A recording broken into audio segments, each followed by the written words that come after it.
You don't want to be called out on your side. It's not my side. Oh, wait a minute. Are you admitting that I was right? There is so much more false information on a social media platform like X. If you're going to be a content provider and you're going to be successful, you better tell your audience truth. This seems like stuff that you have an issue with someone like Hillary Clinton on, but not Donald Trump. No, I have an issue with the media. We're talking about media. The entire reason the mob was there was because Trump said the election was stolen. The election wasn't stolen. We all know that. I have problems with the 2020 election. Everyone has problems with every election. Everyone thought January 6th was horrible. He sat around for hours and did nothing. Okay, that could be a legitimate criticism. Fair enough. Sean Hannity, welcome to Press Club. What was I thinking when I said yes to this? No. Well, it's good to see you. Nice to see you. Thank you for having me. I don't do many interviews, and I'm sure you got a lot of good questions. So, this is the studio for your new podcast, Sean. Correct. Tell us about the show. You know, it's different. Well, first of all, I love long form. I've wanted to do long form for a long time. If you look at television, they break down ratings minute by minute, and you can, just examine it to death. And when people are looking for news at night, I do more of a hard-hitting news show, news of the day. And, my goal every day and night, goal on radio, goal on TV, is to provide news, information, opinion in an entertaining way that I don't think you're going to get elsewhere. And so this is more, it's less political. Rarely even talk about politics, maybe with the exception of Stephen A., who I love. And it's fun. I mean, we've had Sly and Jennifer Stallone. If you haven't watched it, it was really fun. I sat back at one point and go, are you guys always like this? Because they were kind of bickering amongst themselves in a fun, loving way. Yeah. And Sly's going, I'd be nothing without her. And one of the common themes that has come out of this, and some episodes have aired and some have not, but whether it's Stephen A. Smith, and he grew up dyslexic, and look how gifted and talented he is, or Sly had an abusive father, or Jillian Michaels, if you can believe it, who's been in the studio, she was heavy, and she's about 5'2" when she was young, and the impact that when things occur in one's life, I just sit back and I'm like, wow, everybody has their stuff. Yeah. And it's not interruptive. Like if I have an interview with the president, I'm like, you got 20 minutes, and then you start seeing this. And right. So you have to maybe be a little more interruptive than you like, and I don't like it. My audience doesn't like it. They're very communicative. And I just like to be able to just sit back and listen and learn about their life experience. And so for me, it's more enlightening, and it's fulfilling. I mean, I've been doing radio 35 years. I've been on Fox since day one, 29 years. And I feel like the luckiest guy in the world. I get to do what I love, and doing more of it is fine with me. Yeah, I was going to ask, because you, for the last 3 decades, have been doing 3 hours of radio a day, right, an hour of television a day. Mm-hmm. That's an extraordinary amount of talking. What made you want to do more? The opportunity was presented to me. Okay. First, for Fox Nation, I did a series. We actually shot it where the movie Tombstone was shot. And it was outlaws and lawmen. Talked about the outlaws, talked about the lawmen that went after them. And we have, I'll give you a little preview, we have a follow-up to that, Wanted Dead or Alive. And this is obviously where the media industry is going, these sorts of longer form podcasts in a digital space and streaming. Well, partly. I mean, it's going partly there and partly not. Well, let me ask that, because the two mediums that made you a star, radio and television, are under threat, and I think people are generally a little bit morose about its future. I'm not. You're not? Not at all. Why? Well, first of all, it's a blessing, because when, I think it was either 87 or 88, I started on radio. I'll have to go back and check. There were only about 250 news talk stations in the country. Now my radio show, it's the biggest in the country, and we have 750 stations, and I'm on Sirius XM, and we podcast it, and so audience measurement is much harder to really get a hold of than in the past, but we know it's over 20 million on radio, and you see ratings every day. Fox is on fire, and a lot of the other networks are struggling. And after this election, I made a declaration Let me backtrack. In 2007, I made a declaration that journalism in America is dead. This is about media. You want to talk about media? Yeah, let's do it. Journalism's dead. And I said after this election, legacy media is dead. They're dead, but they don't know it yet. What do I mean by that? They threw everything, including Mediaite, they threw everything they have at this man. Everything. And I actually made a list and wrote it down, which I never write down anything, for interviews, because the list is so extensive, and I'll go over it with you, of what they've gotten wrong and how it's been corrupted. Most people on these other networks, the 3 major networks, 2 cable channels, New York Times, Washington Post. What did Jeff Bezos lose? How many hundreds of thousands of readers? Right, to 150,000. New York Times, not exactly as relevant as it used to be. There's a reason that they've lost people. And just to jump a little ahead, and then I'll backtrack, if you're going to be a content provider and you're going to be successful, you better tell your audience truth and news and information they're not going to get it anywhere else. You have to become a value add in people's lives. So at the end of the day, that's the conclusion if you want to be successful, whatever format you take on. And when they threw everything they had, and including weaponization of justice and the FBI being weaponized and 51 former intel officials that knew nothing about Hunter's very real laptop, and the coordination between the FBI and social media executives. Mark Zuckerberg, before the election, said he was not going to get involved in the election. And then he wrote a letter to House Judiciary Committee Chairman Jim Jordan saying, admitted to all of it.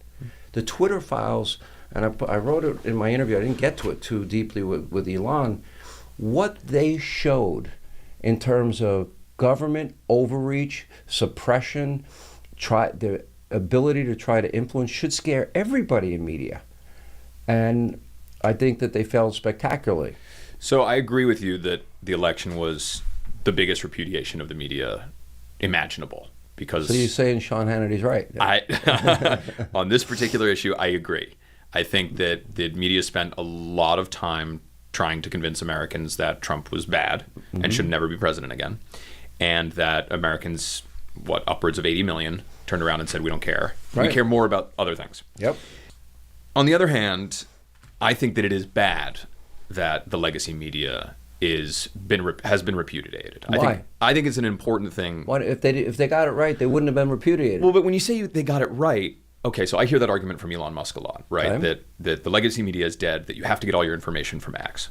Right.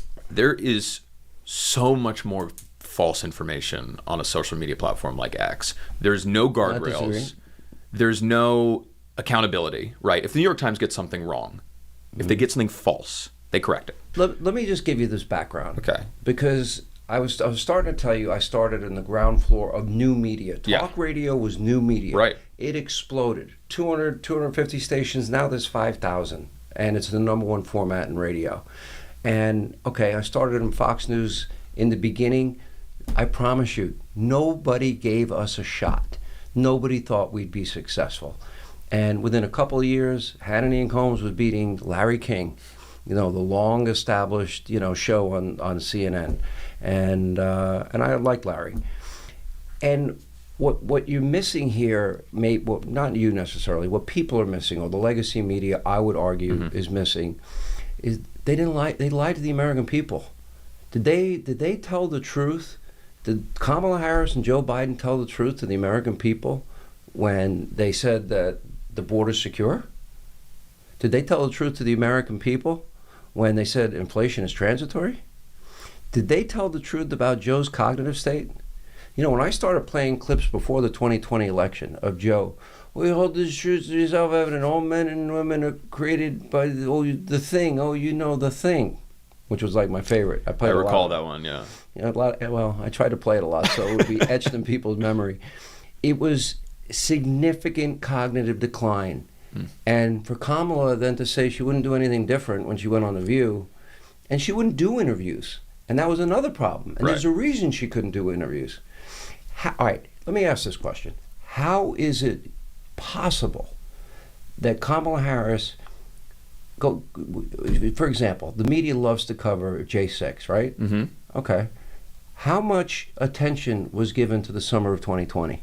How is it possible legacy media, not one time that I know of, ever asked Kamala when she went on Stephen Colbert and she said, the rioters aren't going to stop. They shouldn't stop.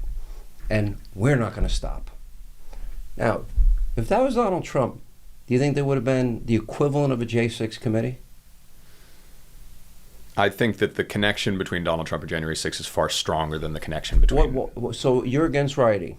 Yes, rioting is bad. You're against insurrection? Yes. So what's the difference? We have 24 dead Americans, thousands of injured cops, billions in property damage, and a ton of evidence. One was directly the consequences of Trump saying that the election was stolen. What do you know about... Well, you sure of that? Yeah. Okay. Come on. Why were they there? All right, then we're going to do a little quiz. Let's hit me with it. What is your knowledge of January 6th? How deep do you know? What do you really know about? Fairly extensive. Okay. Then tell me, in the days leading up to January 6th, how many people are on record confirming that Donald Trump authorized the use of guard forces? I don't know. I can tell you, because I have 4 of them on tape.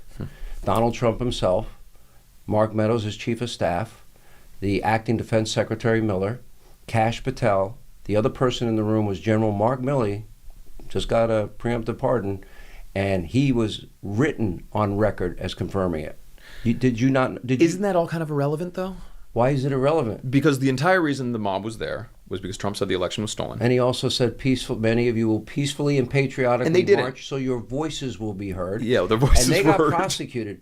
Okay, if you believe, now I'll take it to another step. Yeah. You believe in equal justice under the law. Yes. Do you? Yeah. I do too. You believe in equal application of our laws? Yes, of course. Okay. And why did the Justice Department only go after those rioters? Why? Because there were arrests made in the riots in 2020. A lot. And by the way, they didn't spend any time in jail like the ones on January 6th. By the way, I said at the time, I condemned it in real time. I was on the radio. Go back and listen to the tape. I stopped my show on TV that night and said, if you are a conservative and you support Donald Trump, this is not who we are. Right. Those people all got punished. The Justice Department went after them hard, deep in the paint. Why didn't they do it to the summer of 2020 rioters? We had all the video evidence you'd ever want. How does Kamala not get asked a question? Why did you support the rioters? Why did you say they're not going to stop and shouldn't stop and you're not going to stop? Do you think that question needed to be asked? Fair point, Hannity. I'll answer for you. Well, so I did want to ask you about January 6th because something that I find interesting is how... But you're avoiding my question. The question about Kamala Harris? Yeah, I mean, don't you find it I think that January outrageous? 6th is distinctly different. I think it is distinctly worse than other riots. So a vice president that later becomes a presidential candidate gets to go through a whole campaign and not ask why 574 riots that killed people, injured cops, and... I don't think those rioters were rioting because of Kamala Harris. No, she went on Colbert and supported them. They're not going to stop. They shouldn't stop. Well, she was talking about the protesters, I'm guessing. If I went on the air and there were riots and I said they're not going to stop and they shouldn't stop, what happens to my career? It would not be good for you. It would be over. Trump got reelected. Trump got reelected because those people did get punished. There's a very big distinction. That's why legacy media is dead. They don't know it yet because they don't tell the truth. They lied about cognitive state. They lied about immigration. They lied about the economy. And, and then I have my list. Forgive me, because I usually don't write stuff down. But did they get the Russia hoax right? No. Did the media care enough to go into the fact that 4 FISA warrants were signed and that it was based on a dirty Russian disinformation that turns out was paid for by his opponent, Hillary Clinton? James Comey, Mr. Higher Honor himself, signed 3 of the 4 warrants against Carter Page, backdoor into the Trump world, the Trump presidency, transition team, candidate Trump. Or, is there a double standard when they raid Mar-a-Lago, but Hillary Clinton had more top secret classified materials on her servers, subpoenaed she deleted 33,000 subpoenaed emails with BleachBit, destroyed devices with hammers? Why didn't her home get raided? But this seems like stuff that you have an issue with someone like Hillary Clinton on, but not Donald Trump. No, I have an issue with the media. We're talking about media. Right. This is media. This is Mediaite. Say it again into the camera, please. Yeah. Mediaite. Hello. Big reader here, Sean. And I, if you're looking for a conservative reason, I'll backtrack a hair. All right. I digress a little bit. You know, I love Tim Russert. Tim Russert was probably the best at his craft. And I used to do debates with James Carville. We had the most fun ever. There were times, and he would come in my radio studio, he did my TV show, and he'd call me at times. He wanted my opinion on stuff. You know who else did that? Peter Jennings. You know who else came on my show back in the day? Tom Brokaw. You know what? These people, if you ever watch these interviews, Margaret Brennan got slaughtered by J.D. Vance and Marco Rubio recently because she's so biased in her opinion. Is the independent media any better, or conservative media any better than the legacy media? You raise a good point, which is that a lot of what we all read, I mean, I have a fact-checking team. I don't go with anything until I fact-check it. I'll tell you where I learned not to rush to judgment in my career, if you're interested. I was a local radio host in Atlanta from 92 to 96.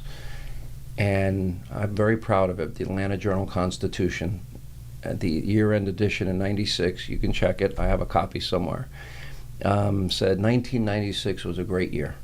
The Olympics came and Sean Hannity left. I'm kind of proud of that. I don't know why. When I left Huntsville, they said... It's a good headline. They said goodbye to the talk show host from hell. I don't know what you guys will write when I one day leave Fox, which I hope is not anytime soon. And, you know, but what I learned is I was on the air when the news broke that Richard Jewell, the AJC put out, fits the profile of the lone bomber. And you read the article. He lives with his mother. Maybe he's trying to save money. And I was on the air and I was skeptical. I said, that does not mean he's a terrorist, because that's what they were accusing him of. Little did I know that Richard Jewell was listening to my show at that time. And he told me later. And he did one of the first interviews that he ever did, post getting to the truth. He was a hero. He died young, according to his lawyer, because of all that happened to him and the media frenzy that was around it. And I learned then that I've got to do my work and I've got to get it right. Doesn't mean I'll always get it right. And this is something Elon said in our interview. You know, we're not going to get it right every time, but we'll fix it really fast. Yeah. And I try to operate that way. He's not great at that. Elon? I mean, every day I probably read 10 tweets from him that are just totally made up. They get community noted. He removes the community note. He moves on. He doesn't even bother deleting them. But anyway, continue. Okay. I'm not sure what you're referring to. I know there were one or two things that I read that were not correct. There's a lot that he got right. And we could talk about Elon. The last was, 50 million in condoms for Gaza was the last one. Okay, so my understanding is that's not been proven. That's not on my scroll that I put up on TV. Okay. And I've been putting a lot of stuff up there about DOGE. And so if you cared to ever go back and look, beyond the Russia hoax, beyond FISA abuse, beyond the double standard, the weaponization, and I'll go through my list a little more, and the evaluation of Mar-a-Lago, or the FBI's involvement in social media, or the 51 former intel officials that were, well, first the FBI was meeting weekly with social media before the election, pre-bunking. To put pressure on them to remove content, They confirmed the authenticity of the laptop in March of 2020. Right. So they knew it was true. Why were they meeting with social media? Yeah. Sounds like election interference to me. But this was under the Trump administration, right? This was Trump's... Yeah, but okay, that's where the term deep state comes from, right, if you believe in a deep state. Why would the FBI, if they knew it was true? Now, after the laptop story came out, Twitter and Mark Zuckerberg both contacted the FBI. Is this the disinformation you were warning us about, or is this true? The FBI knew the answer and didn't tell them. Yeah. You know what? That sounds like putting cement blocks on the scales of an election to me. And you know what? Our country deserves better. I look at the FBI formally as the world's premier law enforcement agency, and I want it restored to its former greatness. I want our intelligence community to be the best on the face of this earth to protect the American people. I don't want to weaponize FISA with political material, known political material, against the American people and spy on them. You know, nobody in the media seemed to care when thousands of my personal text messages were released with Paul Manafort or during the January 6th hearings with a predetermined outcome. And I didn't finish. You know, the person in writing that denied the troops that Donald Trump authorized was Muriel Bowser in writing. You know, the other person that was begging for troops was the Capitol Police Chief's son. Yeah. And if the president, if you really believe he was planning an insurrection, why would he authorize troops? I don't think he was planning an insurrection. I think he had no idea that it was going to happen, and it did. And he sat around for hours and did nothing. Okay, that could be a legitimate criticism. He should have acted earlier and gotten out there. Fair enough. And but he's been beaten to death, but Kamala got a pass. I think his sins are far greater. And I think there's a reason why after January 6th happened, everyone said this was horrible. This should never have happened. Oh. And a lot of Republicans said Trump should never be president again. I had Vivek Ramaswamy on this show, and I asked him about a book he wrote 2 years ago, where he said Donald Trump was a danger to democracy. He said he wrote that. He said he had one chapter where he said Stacey Abrams is a danger to democracy because she denied her election. And then he has, you know, it says the same thing about Donald Trump. Right. I asked him about it, and he said, oh, well, that's ancient history. I don't want you to ask me about ancient history. He wrote the book 2 years ago. Yeah. Everyone thought January 6th was horrible, and I think most people thought that Donald Trump was to blame for it. You know what, though? Somehow, over the next couple of years, people revised that history, and I think that was a mistake. I think you're too dismissive of the Kamala part, but that's my humble opinion. I'm not going to get into an argument with you about it. But I will tell you that the American people had an opportunity. You know, what they didn't bring up in those hearings, the fact that he authorized, the fact that Muriel Bowser denied it, the fact that Chief Sund was begging for it, the fact that he said peacefully, patriotically, they never played that. You know, that adds a lot of context and texture. And the fact that you don't see a moral equivalent, to me, is one of the failures of legacy media. I'm not isolating you here. You know, back to the Richard Jewell part. Yeah. If you go back in the record, and I've been doing this on Fox for 29 years, and I want you to compare, you know, my coverage of certain events. You know, compare my coverage of Duke lacrosse. Now, I got Duke lacrosse right. The media got it wrong. They just rushed to judgment.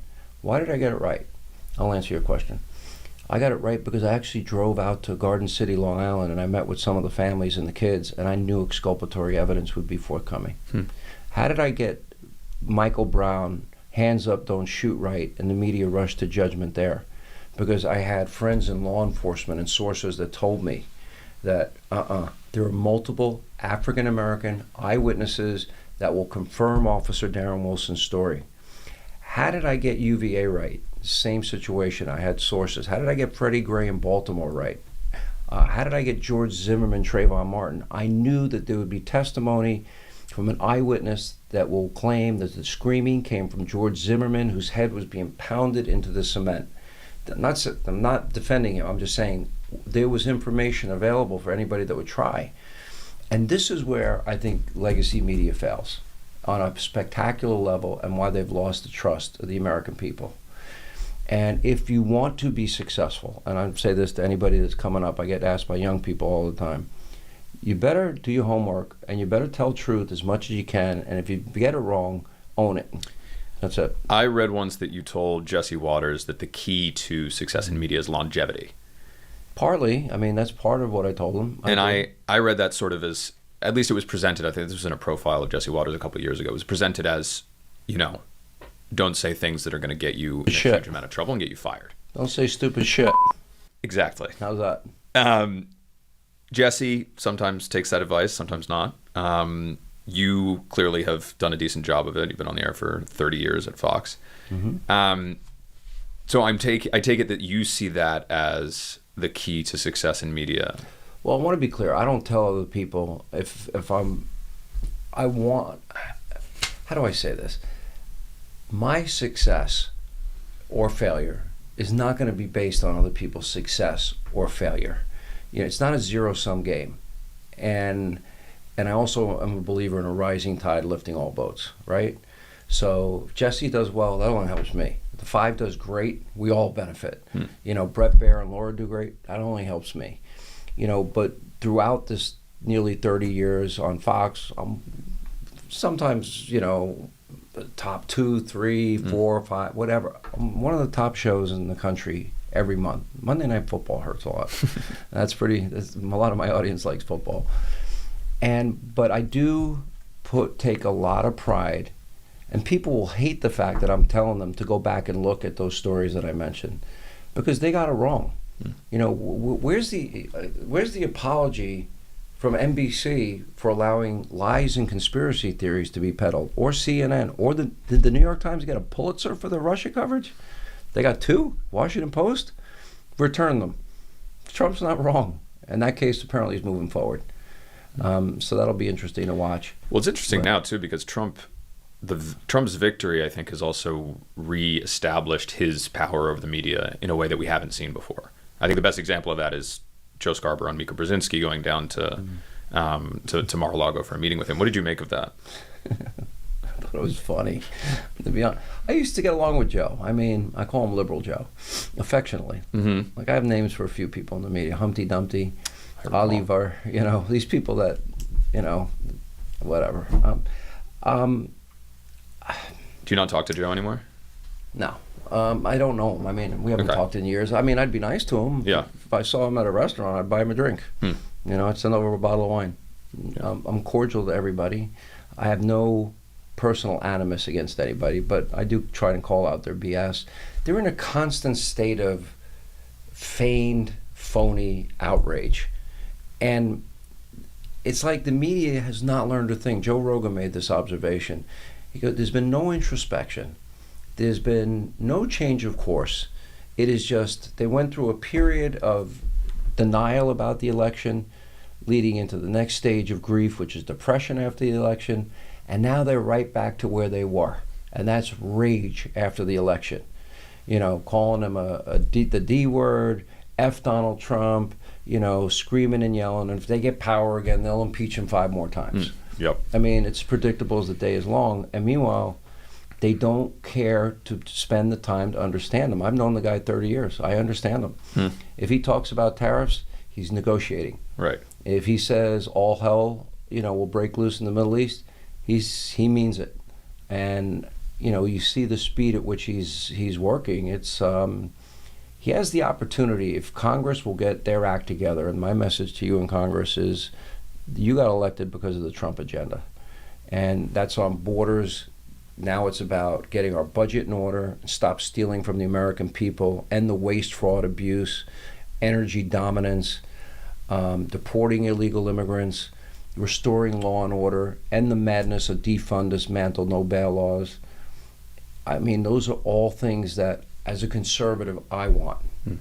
One more question about Fox, because I want to ask you about your Trump and Elon Musk interview. There was some reporting this week about James Murdoch. I'm sure you read it. He is I didn't read it. You haven't seen it? I haven't seen it. James Murdoch did an interview with The Atlantic. He's been critical of Fox News. He is, I'd say, politically to the left of his brother Lachlan, who runs Fox Corp, and his father Rupert Murdoch. And there is going to eventually be a succession battle. And that will determine the fate of Fox News. You don't pay attention to it. Didn't read it. I have no idea what it is. But do you have any thoughts about the future of Fox? Are you concerned about it? How can I have thoughts on something I didn't read? Well, I mean, this predates this article this week.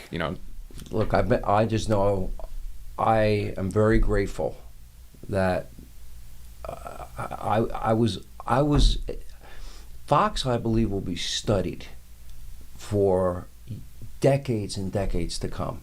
What happened with Fox and the impact that it still has to this day, and to be a part of it. I would argue, you mentioned longevity earlier. I was lucky in the beginning and I got smart, and this is where I want to be. Other people chose different paths, and I really only wish them the best. I have no animus towards anybody in media. I really don't. Even people that say crazy things on the left, I don't really care. I'm not paying that much attention to it anyway. But my success, again, is not predicated on their failure. So why would I wish anybody ill? I'm happy with my career choices and what I do. And I've had a great partner in Fox, and I'm very, very grateful for that. And they've treated me great. Yeah. All right, let's talk about the Elon and Trump interview. Also, Yeah, you got the first Oval Office interview with Trump. I did. How did those come together? I Pitched it? It happened? No, actually, it was before the election.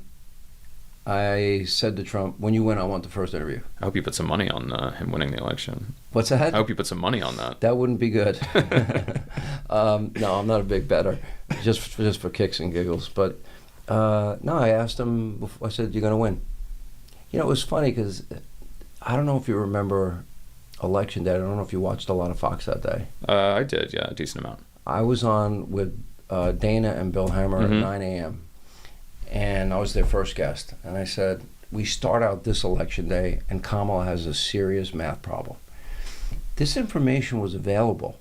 The only one that I know in the media that was talking loudly about it was Mark Halperin. And I thought he did a phenomenal job. I started using him on my radio show. And what he was reading was what I was reading, which is every day we got early voting numbers from every swing state.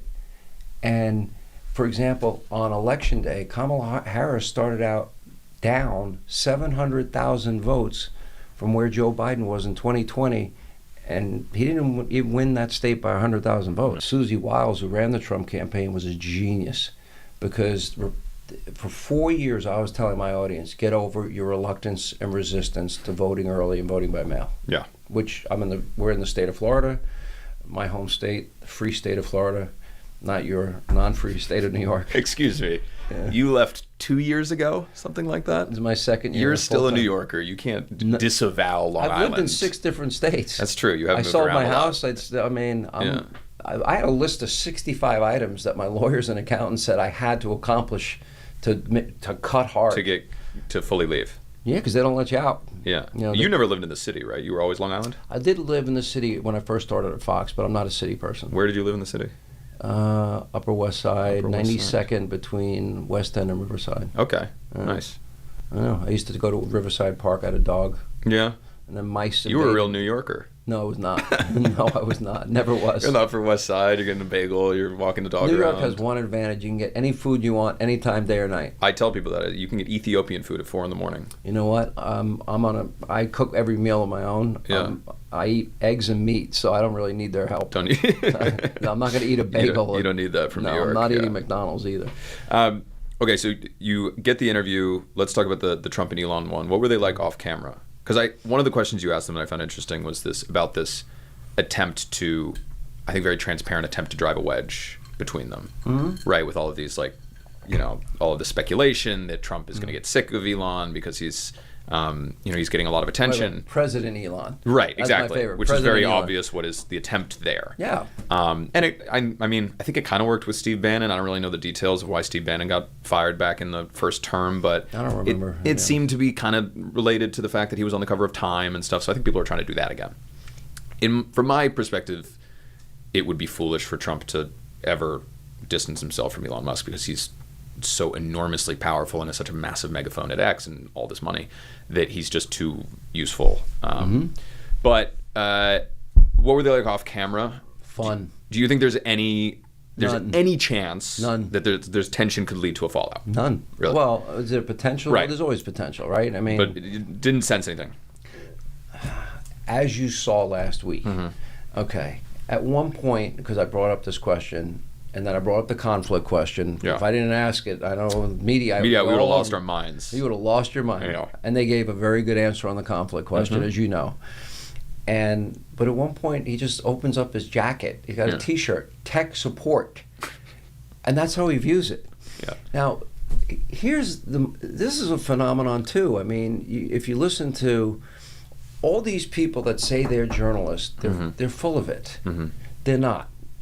You know my description of my job, right? What I say. I'm a member of the press, right? You don't dispute that? No. Okay. I can produce thousands and thousands of hours of straight news coverage. I don't care if it's 9/11 or Hurricane Katrina.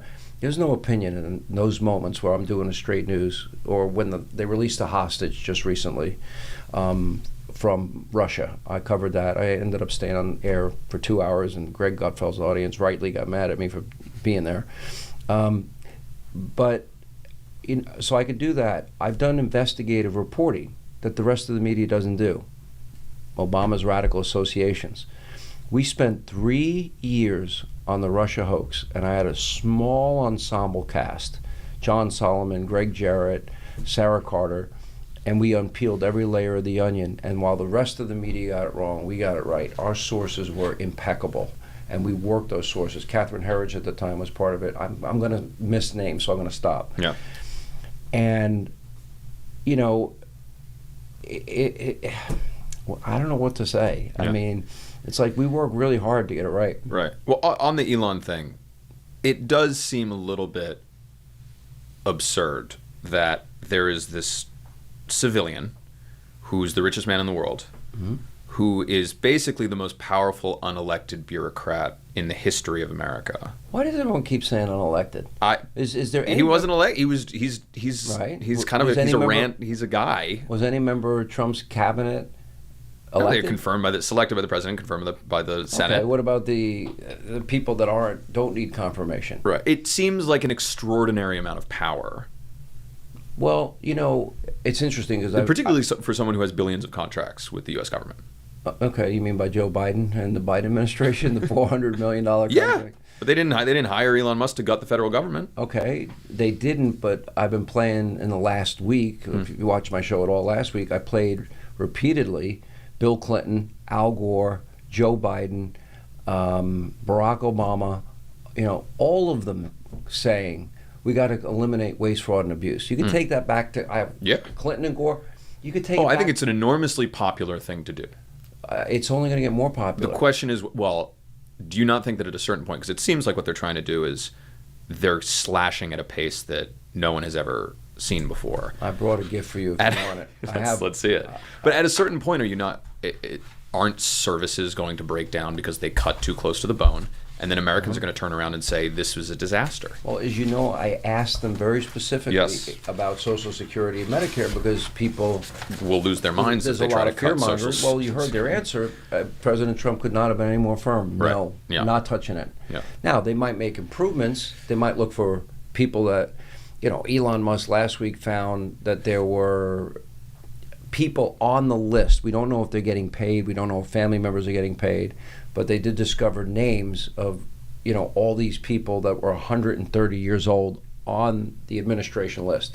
So we should have an answer probably in the next few days. Yeah. You know, but that's not what we're really talking about here. Hear this through the ears, because Democrats, you know, they've been calling Trump, you know, F Trump, he's a male body part, and they're singing and chanting, and Chuck Schumer's out there, we will win. I'm like, you just lost, you idiot. You know, what are you talking about? But now, the average American makes $66,000 a year. Mm-hmm. Do you ever live paycheck to paycheck? I have, yeah. I have too. Yeah. It's not fun. No. I don't live paycheck to paycheck anymore. I'm glad. I can imagine, yeah. And you know what? But I remember, because it was for a number of years of my adult life. And I remember buying a $200 work van when I was a contractor. I remember buying a $350 Ford Maverick. It wasn't a Mustang. I remember painting my own cars and repairing my own cars, everything. And those days stayed with me because I couldn't afford to send it to a mechanic. I'd be changing alternators, I'd be changing starters, and if I didn't know how to do it, I had friends that would help me, and you just find the cheapest way to do it and keep the thing on the road. Mm. So through the prism of the average American that makes $66,000 a year, and through the prism that we're headed $40 trillion in debt, all right, you may not think it's a big deal, 20 million Sesame Street Iraq, okay, fair enough. 56 million to boost tourism in Tunisia and Egypt, 56 million. How does that American that makes $66,000 feel about it? Hang on, $40 billion to build schools in Jordan. How are our schools doing? Not too well. $11 million to tell the Vietnamese to stop burning trash. There was a time when people like Marco Rubio were supportive of these initiatives because they helped American soft power abroad. Yeah. Okay. Well, He wanted to give more funding to USAID. Okay, but there was a certain level of deception Right. in all of this. Now, if the legacy media really wanted to do its job, I would argue, why didn't they find it? But I don't know that there's that much to find. I think there's a reason why the United States has been the number one superpower. They're going to find trillions. They're going to find hundreds and hundreds of billions. I keep seeing people claim that this is. I keep seeing people say, "Oh, this is rampant fraud." It's not fraud. You just don't agree with the expenditures. Every American agrees that the federal government is. Then why are you mad at Elon Musk? Why is everyone mad at him? I don't think that he's doing it in a responsible way in the slightest. Well, what's irresponsible? I mean, shutting down the entirety of USAID in one fell swoop. He has like 20-year-olds running around emailing people to fire them, and they don't even have a government. That's not why they're mad at him. They're mad at him, number one, he likes Trump. And they're mad at him, number two, is he exposed this corruption. They didn't identify specifically where this money was spent. That, to me, is fraudulent. But this was all online, so you could look this stuff up. Did it actually have those words, or was it under the heading of... I don't know what they used to describe it. It was under it. the heading of another. It took them to get into the system, is my understanding. Mm-hmm. And again, now we go back to, who is Elon Musk? All right, so you start with PayPal. He was the chief engineer for SpaceX, and he funded SpaceX. Here's a guy that... he liked Tesla, was an early investor, then becomes a CEO. By the way, I thought liberals liked electric cars. They used to love Elon Musk. Not anymore. No, they do not like him now. Why do they dislike him? Because he's exposing this. And here's a guy that, beyond that, and I've wrote a couple of notes about him too. Starlink. Okay, what did he do with Starlink? After Hurricane Helene, he provided... people that had no communications with the outside world, he provided them Starlink for free. Did the same thing to people in Tennessee, and he did the same thing for people in California after the wildfires. I'd say he didn't have to do that. He's about to, when we talk about it, go rescue 2 astronauts lost in space and abandoned, I would argue, by Joe and Kamala. They were only supposed to be there, my understanding is 8 days. They're there nearly 300. And he's going to go save them. Why isn't NASA saving them? Why didn't Joe and Kamala make that a top priority to save them? What, they didn't want to give him the win? I mean, we have our fellow Americans. I want every American hostage released. I want every American lost in space released. And then this guy is so smart that he is building... Well, first of all, Tesla has its own AI component. That AI component is built into something called Neuralink. Neuralink is actually being used in conjunction with AI, which is going to change all your lives. Get ready. I can put into ChatGPT Sean Hannity monologue on this topic, and it's like, oh God, and it's better than me. Have you used it to write monologues before? No, I write my own monologues. That has to be sacrosanct. Right. It comes from my heart. Yeah. And there's very specific Hannity lingo language, although they pick up on I'm sure they pick it up eventually, yeah. The state-run legacy media mob, I think they figured that one out. And so he's doing all these things, and the Neuralink aspect of it might help the blind to see, might help people with spinal cord injuries walk. I don't know if he's going to be successful. I pray that he is. But somebody that smart, that's not getting paid a dime and volunteering his time to do this for his country, to me, is patriotic. You're minimizing the amount of waste that they've already found. But in that interview, he said, we just touched the surface. Right. And he thinks it'll be well over $1 trillion. Now, here's another example.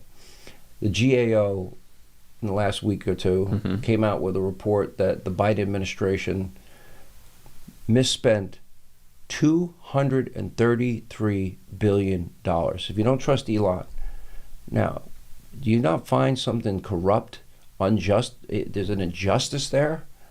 Again, through the prism of the $66,000 a year worker. I would made less than that. My first radio gig was for free. My first paid gig was $19,000 a year, and I never thought you'd care to interview me. But here I am. Now, when you look at the first couple of weeks of the Trump presidency, I take it you're enjoying it so far. Shock and awe. Very much shock and awe. There are a couple of things that he's done that I think have shocked even people that were expecting him to come in hot. I hate to bring up January 6th again, but the pardons of the January 6th rioters was one thing. And I wanted to ask you about that because you have long been a supporter of law enforcement. Cops got beaten that day. 4 police officers committed suicide in the months that followed.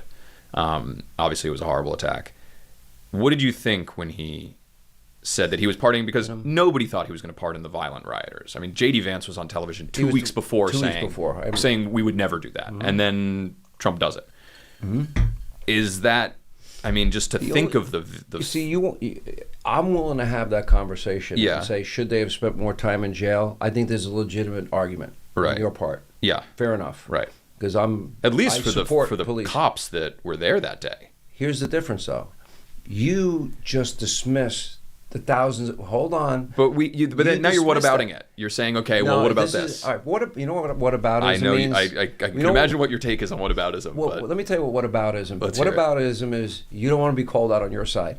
It's not my side. Well, I mean, in a friendly banter, you pretty much dismiss 574 riots, thousands of injured cops, dozens of dead Americans, and billions in property damage. Didn't dismiss it.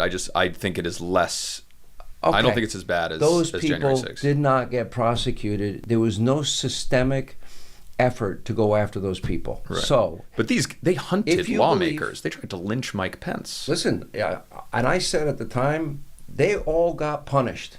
Yes, rightfully so. Yeah, we have all of this video of all these other people that Kamala said they shouldn't stop. Right. They won't stop, and I'm not going to stop. Yeah, nothing happened. There were people, where was that committee? Now, to me, you should show the same level of outrage. Those people that you're describing, they got punished. We have people on video burning down, stores of owners that they put their life's blood into it. But if Biden started pardoning 2020, no, he's too busy pardoning his own family and everyone, and Anthony Fauci and he wasn't exactly all there by the end of it. But if wait a minute, are you admitting that I was right in 2020? I have been on this train for years. I've always thought that he has. How come I got the crap beat out of me when I first started pointing out his cognitive? Not by Mediaite. I don't remember. Every time Britt Hume said he was senile, I made sure we covered it because he was right. He was right. But if Biden pardoned those 2020 rioters, you would annihilate him on the air every night. I will tell you right now what Biden did with his family in terms of Joe Biden kept saying to the country, and again, the legacy media, I'm telling you they're dead and they don't know it. That's my premise, right? And journalism's dead because all those people that claim they're journalists, they're talk show hosts like me. I didn't finish the thought. I do investigative journalism that they don't do. I do straight news. I do opinion. I'm honest about it. I say I'm a conservative. I tell you who I'm voting for. I'm voting for Donald Trump. I do sports. I do culture. So I'm like an entire newspaper as part of the press. They claim they're journalists. They claim. The people on CNN, MSDNC. I even think the conspiracy theorist Rachel Maddow thinks she's a journalist. Do you think she's a journalist? I think she's a journalist, yes. She's an opinion journalist for sure. Seriously? Yeah. An opinion journalist? She's an opinion journalist. So definitely. She's a talk show host like me? Yes, she is. Okay, so that's not a journalist. Oh, she's a talk show host. Sure, yeah. Okay. A journalist is fair and balanced, and they... So you don't consider yourself a journalist? I'm a talk show host. Okay. A talk show host, member of the press. I have all of those functions. I'm basically take a whole newspaper. Yeah. I'm the news section, I'm the opinion section, I'm the sports section, I'm the culture section, even the gossip section. I'm all of it. And they claim that they're journalists. They don't claim to be talk show hosts. They'd be offended if you called them a talk show host. And that goes for most of the people on CNN. It's palpable their rage and hatred towards Trump. And they breathlessly report, Trump today, and then it's like, I hate Trump. No, I hate him more than you. I hate him so much, I hate it, triple hate him. I'm like, all right, it's getting old, 15 years, and they don't even try to understand the guy. Yeah. And none of them cared about the injustices. They all owe him, as far as I'm concerned, an apology for how they treated him. And the lies and conspiracy theories they peddled. Yeah. Putting aside your issues with the legacy media, which I understand, do the attacks on the press from Trump and, let's say, Elon Musk as well? Elon Musk tweeted this week that 60 Minutes staff should be given long prison sentences for how they edited the Kamala Harris interview. He said it about that, but there's other context to it. And they did a report on him, if I'm not mistaken, and they got something wrong. They got something wrong. Okay. Yeah. So either way, shouldn't be threatening prison sentences against the press. We have free speech in America. The only this thing isn't China. CBS has again is they have a broadcast license. That's true. And cable's very different. Your podcast, you can say whatever you want. And I do. Your podcast, Yeah. I know. And listen, people will be discerning, Aidan. I have faith in people, and I just they know. It's sort of like the truth that'll set you free, right? They know truth when they hear it, and they know when they're being lied to. Some people want to be lied to. There was a moment during the campaign where Mark Halperin said, if you want to watch MSDNC primetime and you want to get fed your daily dose of lies about where this election's headed, you go for it. But you'll be sorely disappointed. He was right. Should Trump lay off the Associated Press? Why? Well, they've been banned from a series of White House events. So what? Would you want me to advocate for the Associated Press? Well, when Fox News got blocked from an event back in, when was it, 2014 under Obama, all the broadcast networks banded together. Jake Tapper came out in support of Fox and said, you can't do this. I would argue that a lot has happened since then. That's for sure. All right. So, and I would argue that you think the media landscape has changed dramatically. But I'll tell you what's going to be, if you want to be successful, you got to tell people truth. You better have truth. You better do your homework. But all the AP is doing is still referring it to Gulf of America or Gulf of Mexico because they're an international organization. They're not going to change the name on a whim. You got it right on the first time. Did they get Russia right? Did they get Pfizer right? Did they get the valuation of Mar-a-Lago right? At some point, they got to be held accountable for getting everything wrong. And I would argue back to where we started today, this is why legacy media is done. It's done. They killed themselves. They don't even know they're dead. What does the media industry look like in 4 years under Trump's term? I think Fox is still dominant in cable. I think talk radio still has a far bigger influence than people think. I think people will seek out content providers that tell them truth and give them news, information, and opinion that others won't have. Look, I don't like Bill Maher, and I don't think he doesn't like me. All right, fair. You ever been on Real Time? No, never have. But when he was kicked off the air on Politically Incorrect, it was people like me, Rush Limbaugh, and Mark Levin that defended him, and said ABC should not do that. And Jon Stewart, those he didn't like me either. I was on a show once, with Alan actually.